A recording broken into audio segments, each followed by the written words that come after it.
ہم امیروں نے غریبوں کو فقیر بنا دیا. اگر یہ شجاباد والے زکات پراپر طریقے پر زکات نکالنے لگ جائیں, شجاباد میں ایک فقیر بھی نہیں بچے گا, سارے امیر ہو جائیں گے, سارے خوشحال ہو جائیں گے. اگر ملک کے پاکستان میں رہنے والے مسلمان, اللہ پر ایمان رکھنے والے, نماز ادا کرنے والے اور اسلام کا تیسرا رکن زکات, اگر صحیح معنی میں زکات دینے لگ جائیں تو ملک کے پاکستان کی غربت کیا ہو جائے گی؟ ختم ہو جائے گی. یہ پاکستان خوشحال ہو جائے گا. غریب نام کا کوئی بندہ اس دنیا میں نہیں رہے گا, بالخصوص پاکستان میں. لیکن کیا ہے, امیر زکات نہیں دیتے. ہاں, اور جو امیر زکات دیتے ہیں, کبھی کبھار کسی امیر کو شوق چڑھ جاتا ہے, وہ کہتے ہیں چلیں جی اب میں اپنا مال جو ہے غریبوں اور فقیروں میں خرچ کرتا ہوں. پھر وہ بھلا کیا کرتا ہے؟ مثال کے طور پہ اب اس نے 1 لاکھ روپیہ اپنی زکات نکالی پیسوں کی. اب وہ زکات ادا کرنے کا طریقہ کیا کرتا ہے؟ اب وہ دیکھتا ہے کہ معاشرے میں راشن پانی کی ضرورت ہے. معاشرے میں کس کی ضرورت ہے؟ راشن پانی کی ضرورت ہے. معاشرے میں کپڑوں کی ضرورت ہے, معاشرے میں خیموں کی ضرورت ہے, معاشرے میں فلاں. وہ کیا کرتا ہے؟ اس 1 لاکھ روپے کا راشن پانی لے لیتا ہے, وہ اس 1 لاکھ روپے کے کپڑے لے لیتا ہے, وہ اس 1 لاکھ روپے کا کوئی اور چیز لے کے جو معاشرے کی ضرورت سمجھتا ہے وہ لے کے پھر ان غریبوں اور مسکینوں میں کیا کرتا ہے؟ تقسیم. غلط ہے, یہ شریعت کے خلاف ہے. جب میں اپنی زکات کا 1 لاکھ روپیہ نکالوں گا, اب وہ 1 لاکھ روپیہ میرا نہیں ہے, میری ملکیت اس میں سے کیا ہو گئی؟ ختم. اب اس کے مالک کون ہیں؟ انما صدقات للفقراء والمساکین والعاملین علیہا والمؤلفۃ قلوبہم. اس کے مالک 8 ہیں. ان 8 کا ذکر اللہ تعالیٰ نے قرآن مجید میں کر دیا ہے. اب ان 8 میں سے کسی ایک کو میں وہ 1 لاکھ روپیہ ہی دے دوں گا. اب اس کی مرضی ہے وہ راشن پانی لے, اس کی مرضی وہ جوتیاں لے, اس کی مرضی وہ کپڑے لے. اب وہ آگے فقیر اپنی ضرورت دیکھے گا کہ میری ضرورت کیا ہے, اپنی ضرورت کے مطابق وہ فقیر خرچ کرے گا, کیونکہ ان پیسوں کا مالک وہ فقیر اور ضرورت مند ہے, یہ امیر نہیں. پیسے فقیروں کے ہیں, پیسے فقیروں کے ہیں, اور اختیار یہ اپنا استعمال کر رہا ہے. پیسے فقیروں کے اور اختیار کس کا استعمال ہو رہا ہے؟ اپنا. نہیں, جس چیز کی بھی میں زکات نکالوں گا, اگر میں پیسے زکات میں دے رہا ہوں, اگر میں سونا ہے تو اس سونے کی جو میں زکات نکالوں گا, چاندی ہے چاندی کی زکات نکالوں گا, اگر میرے پاس زمین ہے, جائیداد ہے, فصل ہے, تو پھر میں اس کا عشر نکالوں گا, 20واں حصہ. وہ جو 20واں حصہ عشر ہے, اب میں ایسا نہیں کروں گا کہ اس کو جو ہے نا میں بیچ کے اس کے پیسے اس کو بیچ کے یا اس کی جگہ پر کوئی اور چیز میں دیکھوں میرے اس بھائی کی کیا ضرورت ہے, اس کی ضرورت کو دیکھ کے پھر میں کوئی دوسری چیز دے دوں. ایسا ہرگز نہیں ہے.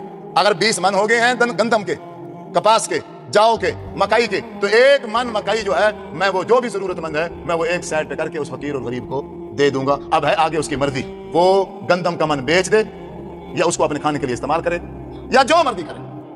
تو اسی طرح جو میرے بھائی دکاندار ہیں, کیونکہ یہ شہر کا ماحول ہے, اس میں زیادہ تر دکاندار ہیں. جب دکاندار اپنی زکات نکالے گا, اس کا طریقہ یہ ہے کہ اکثر کی دکانیں جو ہیں وہ کرائے پہ ہیں, مالک بہت کم ہوتے ہیں. اب اس دکان کے اندر جتنا مال لگا ہوا ہے, اب وہ دیکھے گا, اب اسی کو پتا ہے کہ میں صاحب زکات کس مہینے ہوا تھا, یا اللہ تبارک و تعالیٰ نے میرے اوپر یہ جو فضل کیا ہے, رحمت کی ہے, اس کو کتنا عرصہ ہو گیا ہے. جب 1 سال پورا ہو جائے, بندہ صاحب نصاب کو پہنچ جائے, 1 سال بھی گزر جائے, پھر وہ بندہ پوری دکان کے اندر جتنا سامان پڑا ہے, کپڑے ہیں, جوتی ہیں, برتن ہیں, یا کوئی بھی چیز ہے, اور ہر ایک چیز کا جو ریٹ ہے اسے پتا ہے, وہ بیٹھ کے حساب لگائے گا کہ میری دکان کے اندر اتنے لاکھ کا مال ہے, اور اتنے لاکھ میں نے ادھار دے رکھی ہے, اور اتنے لاکھ لوگوں نے میرے پیسے دینے ہیں, اور اتنے لاکھ میں نے لوگوں کے پیسے دینے. اکثر کیا ہوتا ہے, ادھار پہ کپڑے لے کے آتے ہیں, ادھار پہ سامان لے کے آتے ہیں کہ بیچ کے پھر پیسے دے دیں گے. اب کیا ہے, بندہ صاحب نصاب کو پہنچ گیا, اب حساب ہو رہا ہے, 20 لاکھ کا سامان ہے, 20 لاکھ میں سے 10 لاکھ کا سامان ان مالکوں کا ہے جن سے میں لے کے آ کے بیچ رہا ہوں, وہ 20 لاکھ کاٹ دو, باقی کتنا بچا؟ 10 لاکھ. اب 10 لاکھ یہاں موجود ہے, لیکن 10 لاکھ ایسا ہے جو میں نے لوگوں سے لینا ہے, جو میں نے لوگوں سے لینا, اس 10 لاکھ کو اس 10 لاکھ میں شامل کیا جائے گا. ٹوٹل بن جائیں گے 20 لاکھ.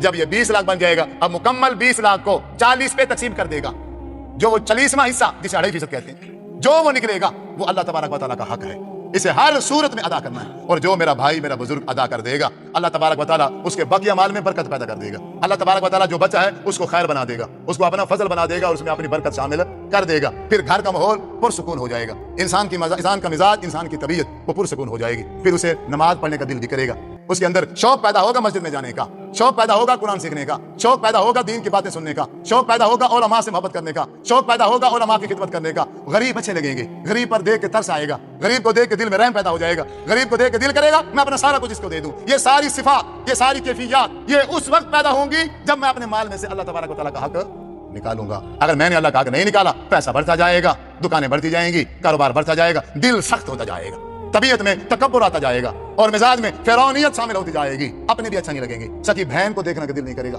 سکے بھائی سے نفرت ہو جائے گی, قریبی ہمسائے جتنے ہیں وہ سب فقیر لگے گا, یہ سب بیکار ہے, یہ سب میرے ساتھ لالچی ہیں, یہ سب میرے ساتھ اٹھتے بیٹھتے اس لیے ہیں کہ انہیں پتا ہے کہ میں امیر ہوں, انہیں پتا ہے کہ میرے پاس پیسہ ہے. پھر وہ شیطان وہ ساری کی ساری الٹی گیم چلا دیتا ہے. پھر گھر کے اندر دکھ, گھر کے اندر بیماری, طبیعت میں بے چینی,